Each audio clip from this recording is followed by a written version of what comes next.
Hi guys, Mahesh friends. ఆంధ్రప్రదేశ్లో గ్రామం మరియు వాటాచారం ఉద్యోగులకు సంబంధించి ఒక ముఖ్యమైన అప్డేట్ అయితే రావడం జరిగింది.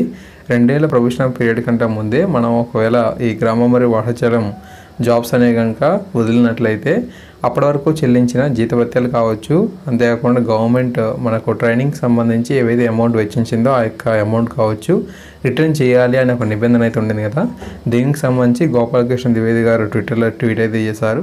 It is to inform to all the village or ward secretary staff that the issue of return of salary at the time of leaving the job is under examination at government level. Decision in this regard will be taken soon అని చెప్పి సమాచారం ఇచ్చారన్నమాట. So ఈ విధంగా update అయితే ఉంది.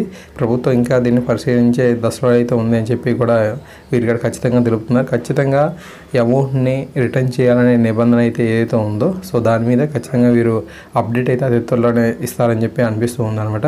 ఆ నిబంధన తొలగించినట్లయితే చాలామందికి కూడా మంచి అవకాశం అయితే లభిస్తుందని చెప్పుకోవాలి. ఈ గ్రామం మరియు వాటాచారం ఉద్యోగులకు సంబంధించి వర్క్ అనేది చాలా హెవీగా ఉంటుంది. ఓకే, సో ఎందుకంటే వాస్తవంగా ఈ జాబ్స్లో చాలామంది కూడా చేస్తున్న విషయం నాకు తెలిసిందే. నేను కూడా ఒక్కడిని చేస్తున్నా కాబట్టి సాలరీస్ అన్ని కరెక్ట్గా క్రియేట్ అవుతున్నాయా లేదా, వీళ్ళ యొక్క ప్రజెంట్ సిచ్యువేషన్ అనేది ఏ విధంగా ఉంది సచివాలయ ఉద్యోగులకు సంబంధించి అనేది కూడా నాకు తెలుస్తుంది. కాబట్టి ఖచ్చితంగా ఈ నిర్ణయంలో కొంచెం సడలింపు అనేది ఉండాలని చెప్పి నేనైతే భావిస్తున్నాను అనమాట.